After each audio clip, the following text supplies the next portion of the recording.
Hello everyone, welcome to my YouTube channel GS classes में आपका स्वागत है। फ्रेंड, आज हम अपने इस वीडियो में 1857 की क्रांति को पढ़ेंगे, जो लगभग सभी एग्जाम्स के लिए इम्पॉर्टेंट है।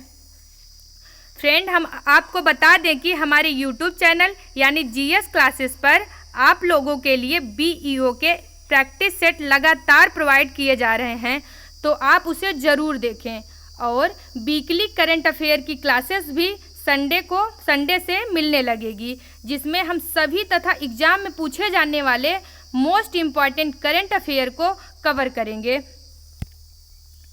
तो चलिए स्टार्ट करते हैं हमारी आज की क्लासेस, जो 1857 की क्रांति से संबंधित है।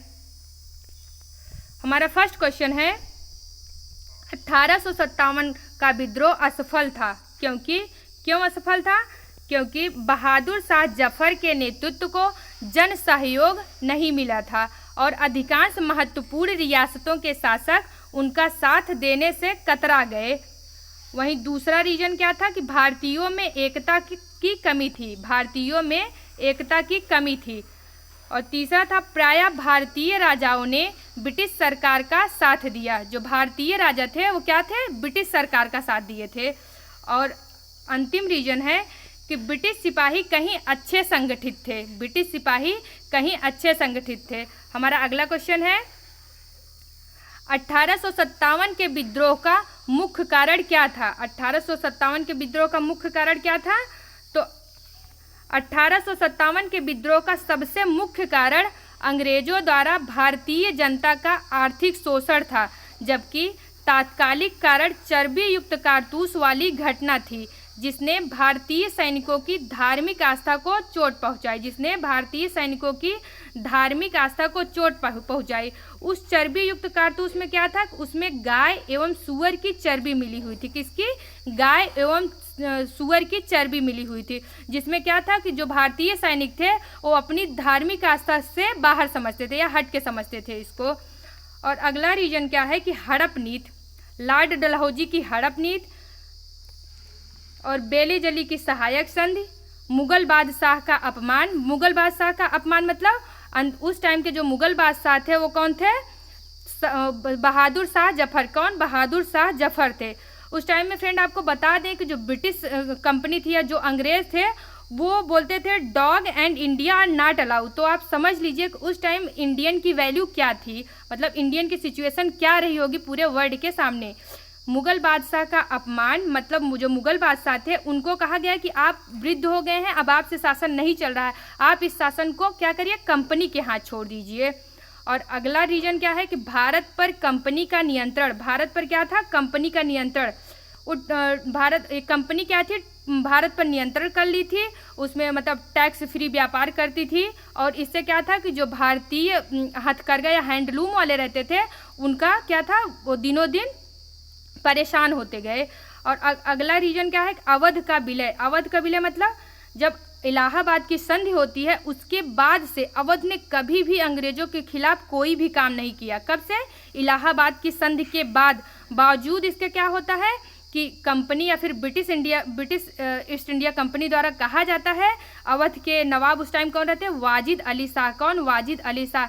इनसे कहा जाता है कि आप ढंग से अवध का प्रशासन नहीं चला पा रहे, यानी कुप्रशासन के चलते इनको क्या किया गया? अवध का विलय कर लिया गया। कुप्रशासन के चलते अवध का विलय कर लिया गया। और अगला रीजन क्या है कि जमींदारों की जमीनी जब्त कर लिए। जो जमींदार थे उनकी ज़मीनें जब्त कर लेते हैं और ज़मीन किसे प्रोवाइड कराते हैं?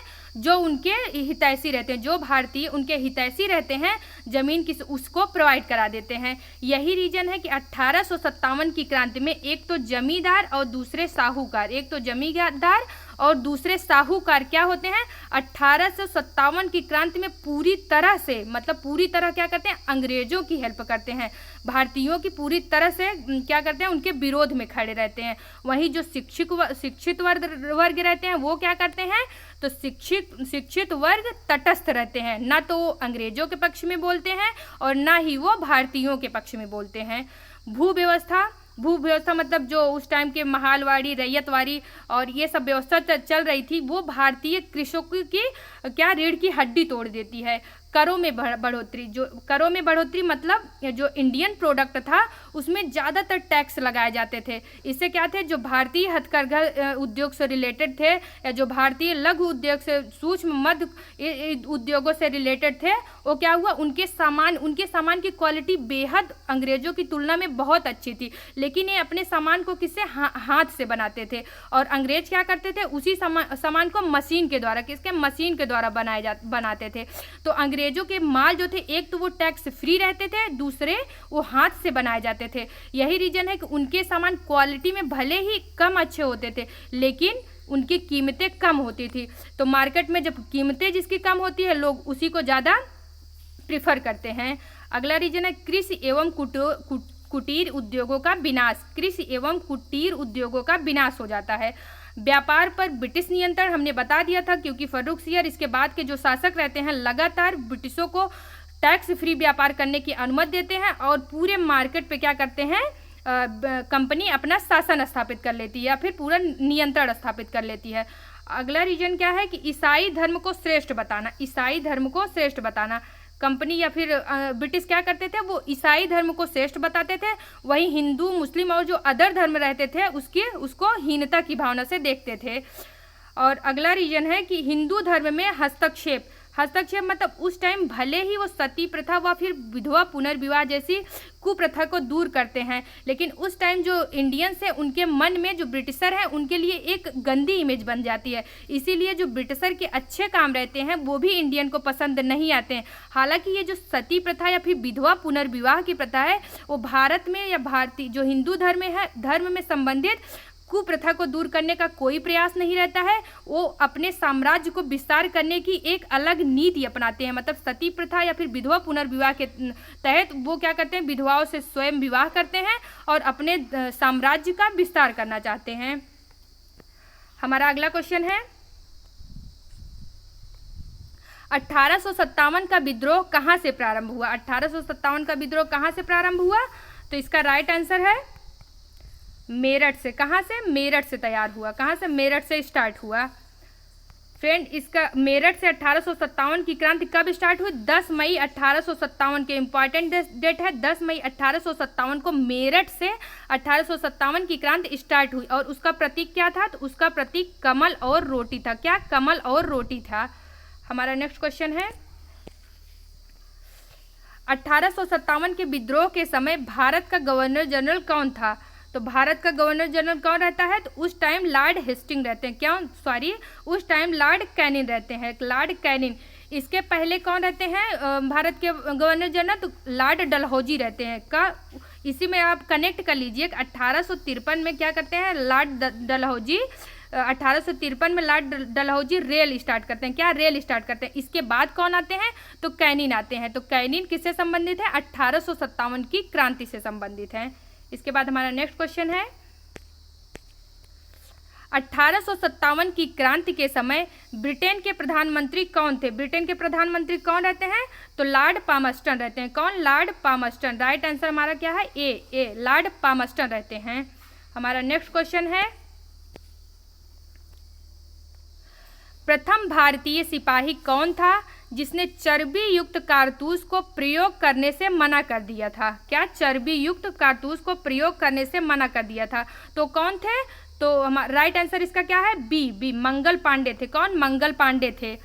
29 मार्च 1857 बैरकपुर छावनी के 34वें इन्फेंट्री बटालियन से संबंधित है। किससे, 34वें इन्फेंट्री बटालियन से संबंधित है। बैरकपुर छावनी कहाँ पे सिचुएटेड है, तो पश्चिम बंगाल में। कहाँ पे, पश्चिम बंगाल में। तो क्या करते हैं कि वो चर्बी युक्त कारतूसों को प्रयोग करने से मना करते हैं।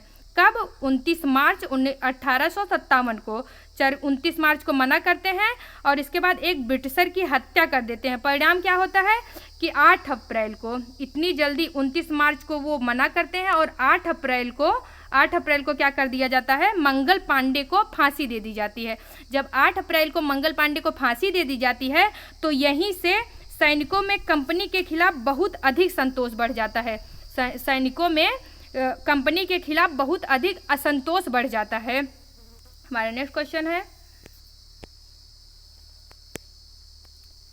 बिहार में 1857 के विद्रोह का नेतृत्व किसने किया था? बिहार में 1857 का विद्रोह का नेतृत्व किसने किया था? तो इसका राइट आंसर है सी, कुंवर सिंह ने बिहार में 1857 का विद्रोह का नेतृत्व किया था। हमारा नेक्स्ट क्वेश्चन है, सॉरी फ्रेंड, इसके बारे में कुछ डिटेल है, आप उसको देख लीजिए। 1857 की विद्रोह का नेतृत्व लखनऊ में कौन करता है? तो लखनऊ में बेगम हजरत महल करती हैं। कौन? लखनऊ में बेगम हजरत महल। बाद में ये कहाँ चली जाती हैं? तो ये नेपाल चली जाती हैं। बेगम हजरत महल कहाँ जाती है? तो नेपाल चली जाती हैं। इसके बाद नाना साहेब मौलवी अहमद, सॉरी, इसके बाद फैजाबाद में कौन करते हैं? तो अहमदुल्ला करते हैं। कौन? फैजाबाद में अहमदुल्ला करते हैं। बरेली में किसके द्वारा किया जाता है? तो खान बहादुर के द्वारा। किसके द्वारा? खान बहादुर के द्वारा। नाना साहेब कहाँ करते हैं? तो नाना साहेब व फिर मौलवी अहमद शाह ये कानपुर में करते हैं। कहाँ पे? कानपुर में करते हैं। नाना साहेब व मौलवी अहमद शाह ये कहाँ पे करते हैं? कानपुर में करते हैं। वहीं बिहार में 1857 की क्रांति का नेतृत्व कौन करता है? तो बिहार में कुंवर सिंह या फिर इनके बेटे अमर सिंह के द्वारा भी बिहार में 1857 की क्रांति का नेतृत्व किया जाता है। इसके बाद इलाहाबाद में 1857 के क्रांति का नेतृत्व कौन करता है? तो इलाहाबाद में लियाकत अली करते हैं। वहीं असम में कौन करते हैं? तो असम में दीवान मनीराम दत्त। कौन? दीवान मनीराम दत्त के द्वारा किया जाता है। हमारा नेक्स्ट क्वेश्चन है, किसने 1857 के विद्रोह को एक षड्यंत्र की संज्ञा दी? एक षड्यंत्र की संज्ञा किसने दी? तो इसका राइट आंसर का क्या है? इसका राइट आंसर है answer number D, James Outram व डब्ल्यू टेलर। कौन? जेम्स आउट्रम व डब्ल्यू टेलर के द्वारा इस 1857 के विद्रोह को एक षड्यंत्र की संज्ञा दी जाती है। हमारा नेक्स्ट क्वेश्चन है,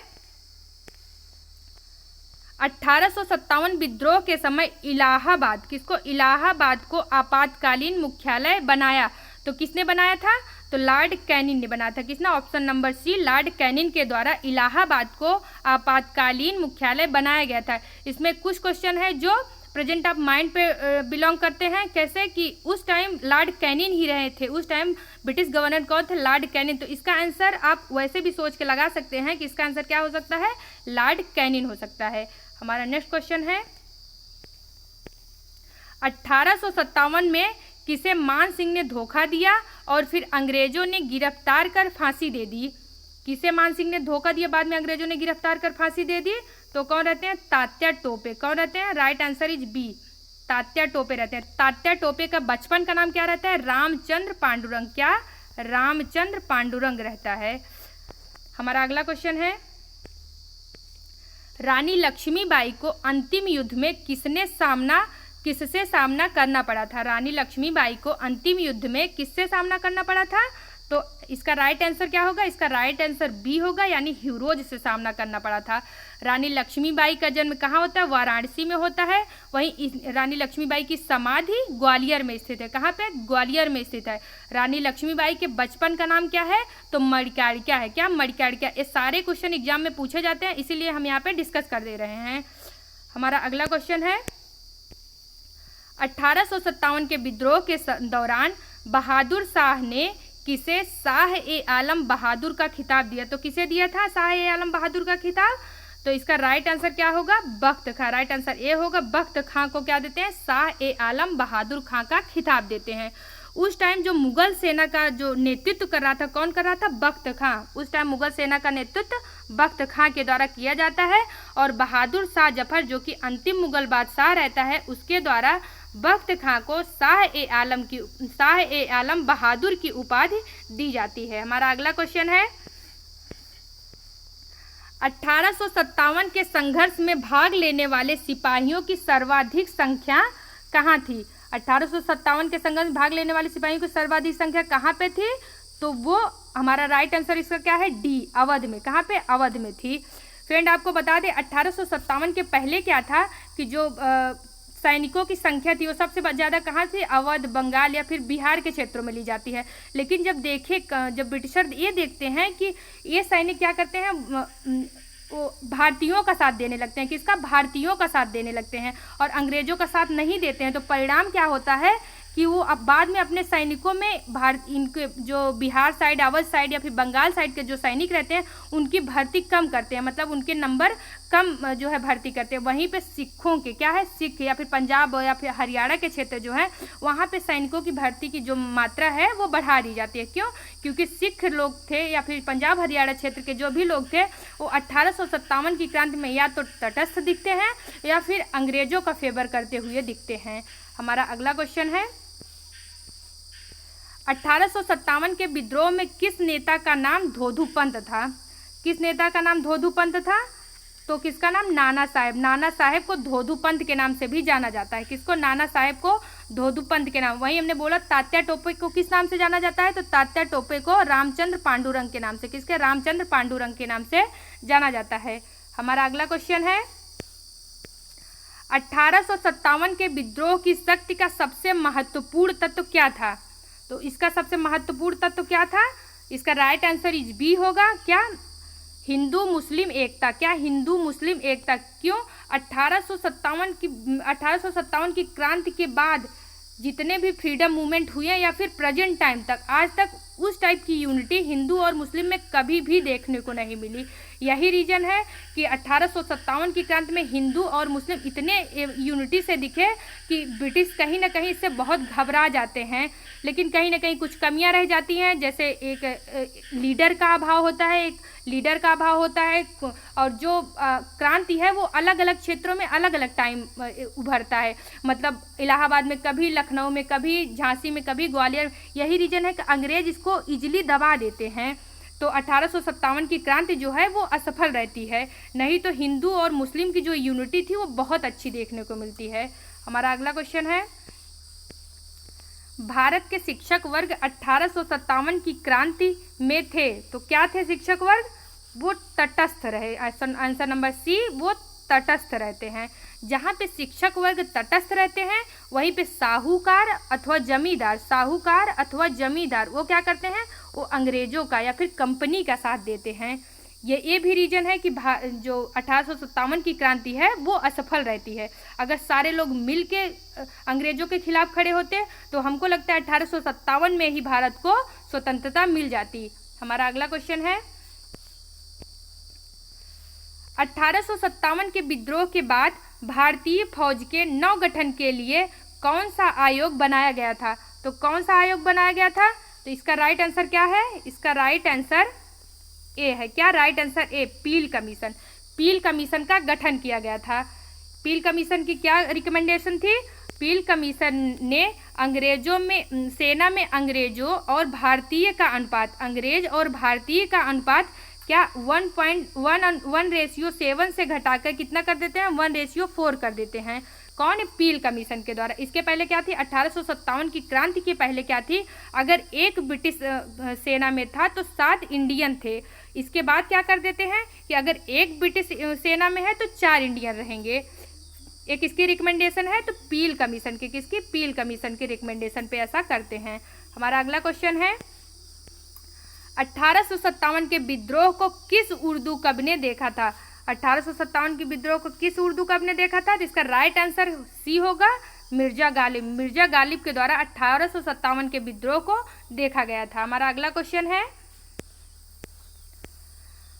आधुनिक इतिहासकार कौन थे जिसने 1857 के विद्रोह को स्वतंत्रता की पहली लड़ाई कहा? तो वह कौन थे जिसने 1857 के विद्रोह को स्वतंत्रता की पहली लड़ाई कहते हैं? तो राइट आंसर इसका सी होगा, बी.डी. सावरकर। बी.डी. सावरकर के द्वारा 1857 के विद्रोह को स्वतंत्रता की पहली लड़ाई कहा जाती है। फ्रेंड, इसको ध्यान देने वाली बात है कि उस टाइम क्या था कि इंडियन भी यह मानने को तैयार नहीं थे, या फिर डर बस इंडियन भी यह नहीं कह सकते थे कि यह स्वतंत्रता की पहली लड़ाई है। वो क्या बोलते थे कि यह एक महज सैन्य विद्रोह है। क्या? सैन्य विद्रोह। लेकिन बी.डी. सावरकर ऐसा बोलकर क्या होते हैं? अंग्रेजों के एंटी हो जाते हैं। क्या? अंग्रेजों के एंटी हो जाते हैं और अंग्रेज इन्हें अपना दुश्मन मानने लगती है। हमारा अगला क्वेश्चन है 1857 के संग्राम में किस शहर को सबसे पहले अंग्रेजों ने फिर से अधिकृत कर लिया? तो कौन सा शहर था? तो इसका राइट आंसर क्या होगा? राइट आंसर इज सी, इसका राइट आंसर सी, मतलब दिल्ली को। दिल्ली में क्या करते हैं कि 11 मई को दिल्ली में पहुंचते हैं, जो सेना रहती है 11 मई को दिल्ली में पहुंचती है। 12 मई को सेना अपने अधिकार क्षेत्र में ले लेती है, मतलब 12 मई को अधिकार क्षेत्र में लेती है। वही सितंबर में क्या होता है कि यह पुनः अंग्रेजों के अधिकार क्षेत्र में वापस चला जाता है। तो सबसे पहले किस क्षेत्र को अंग्रेज पुनः अपने अधिकार क्षेत्र में वापस लेते हैं? तो किसको लेते हैं? दिल्ली को लेते हैं। जब दिल्ली को अपने अधिकार क्षेत्र में ले लेते हैं तो जो छोटे छोटे विद्रोह बाकी जगह हो रहे थे वहाँ उनका क्या होता है, उनको डर बैठ जाता है कि जब दिल्ली का शासन ही नहीं रहा, जब दिल्ली का शासन ही हमारे हाथ से छूट गया तो बाकी हम कैसे जीतेंगे। हमारा अगला क्वेश्चन है, ब्रिटिश सैन्य अधिकारी ह्यूरोज ने किसे कहा भारतीय क्रांतिकारियों में या अकेली मर्द है? भारतीय क्रांतिकारियों में या अकेली मर्द है? तो ह्यूरोज किसको ऐसा बोलते हैं? तो इसका right answer is B, Laxmibai को। किसे? लक्ष्मीबाई को बोलते हैं। लक्ष्मीबाई का जन्म वाराणसी में हुआ था। इनकी समाधि कहाँ पे स्थित है? ग्वालियर में स्थित है। इनके बचपन का नाम क्या रहता है? मणिकार्णिका रहता है। क्या? मणिकार्णिका रहता है। और कुंवर सिंह कहाँ पे कर रहे थे 1857 के नेतृत्व? तो वो बिहार में कर रहे थे। कुंवर सिंह के बाद अमर सिंह बिहार का नेतृत्व संभाल लेते हैं। हमारा अगला क्वेश्चन है, इस मिसाल में हम मुसलमानों को हिंदुओं से भिड़ा नहीं पाए। इस मिसाल में हम मुसलमानों को हिंदुओं से भिड़ा नहीं पाए, यह कथन किसका है? तो यह कथन right answer is a, Aitchison का है। किसका? एचिसन का है। फ्रेंड, हमने पहले ही बता दिया था कि 1857 में हिंदू और मुस्लिम की यूनिटी देखकर सबको भय लग गया था, सबको यानी ब्रिटिशर को बहुत अधिक भय लग गया था। और एचिसन ये बोल भी देते हैं कि उनका जो रीजन था हिंदू मुस्लिम को कहीं ना कहीं भिड़ाना भी था। तो एचिसन लास्ट में ये कह भी देते हैं कि इस मिसाल में हम मुसलमानों को हिंदुओं से भिड़ा नहीं पाए। हमारा अगला क्वेश्चन है, 1857 के स्वतंत्रता संग्राम में जिस राजवंश ने अंग्रेजों की सर्वाधिक सहायता की, तो सर्वाधिक सहायता किसके द्वारा की जाती है? तो इसका राइट आंसर क्या होगा? Right answer is C, Gwalior के सिंधिया के द्वारा। किसके द्वारा? ग्वालियर के सिंधिया के द्वारा। हमारा अगला क्वेश्चन है, बहादुर शाह जफर कौन था? बहादुर शाह जफर कौन था? तो इसका राइट आंसर इज सी होगा, बहादुर शाह जफर अंतिम मुगल शासक था। कौन? अंतिम मुगल शासक था। और बाद में अंग्रेज क्या करते हैं, इसे मात्र पेंशन भोगी बनाकर इनको रंगून भेज देते हैं। कहाँ पे? इनको रंगून भेज देते हैं। किसको? बहादुर शाह जफर को। हमारा अगला क्वेश्चन है और लास्ट क्वेश्चन, भारतीय स्वाधीनता आंदोलन का सरकारी इतिहासकार कौन था? भारतीय स्वाधीनता आंदोलन का सरकारी इतिहासकार था तो कौन था? इसका राइट आंसर जी ए होगा। कौन? यशवंत सेन। यशवंत सेन भारतीय स्वाधीनता आंदोलन का सरकारी इतिहासकार था। फ्रेंड, अगर आपको हमारा वीडियो अच्छा लगा हो तो प्लीज़ हमारे वीडियो को लाइक करें। अगर आप हमारे चैनल में नए हो तो प्लीज़ इसे सब्सक्राइब करें और बेल आइकन को ज़रूर प्रेस करें ताकि हमारे सभी वीडियो का नोटिफिकेशन आपको सबसे पहले मिल सके। Thank you for watching my video. जय हिंद।